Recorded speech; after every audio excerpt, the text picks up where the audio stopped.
kan duriif kan amma inni durii waama deessee turuu jedhee inni ammaa yaadatu yoo barbaades fedhe inni durii suni jaalalaan wal saama jaalala sheeruuf ollaatti waama inni ammaa kun orma itti waama ija itti baasee ciqileedhaan dhaana jaalalaadhaan qabu kan saa ormaaf laata utuu ati teessu ofii qofaa nyaata inni durii suni mararamee bo'a argee quufeen beeku akka ishee hin gufanneef titiisa irraa eega inni ammaa kuni kan saatti qaanaa utaalee qabata moobaayiliin kaasee suuraa isheen taphata inni durii suni bututtuu uffata haadha daara baasa ofii bishaan dhugee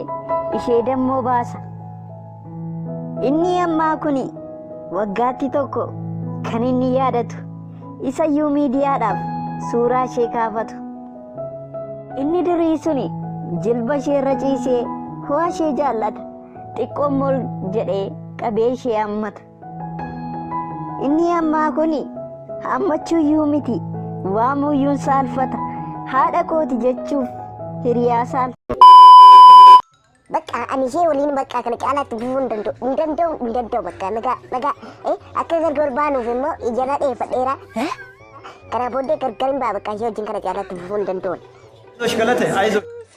Maan nama muumaan irratti ol ooltan maa yoomna dhageessee beetti waan hin ajaju yeroo dubaa faallaa isaa hojjette. Eeggaddaa jechuudha hanqaaquu lama biteetti kennee isa tokko firfirii isaa na hojjedhu isa tokko immoo affeellii isaa na hojjedhu hin jedheen.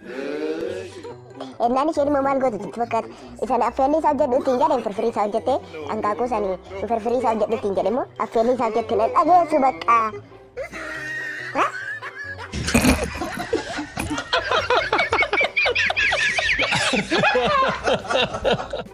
Abba gaaffii wayii si gaafadhu. Toleen intala koo na gaafadhu. Abba kan si uume waaqadha miti. Eeyyee. Anaanis kan na uume waaqadha miti. Eeyyee garuu maaliif na gaafatte? Waaqni gara dhumaa irratti hojii fooyyee qabu hojjechuu jalqabe jechuudha ka.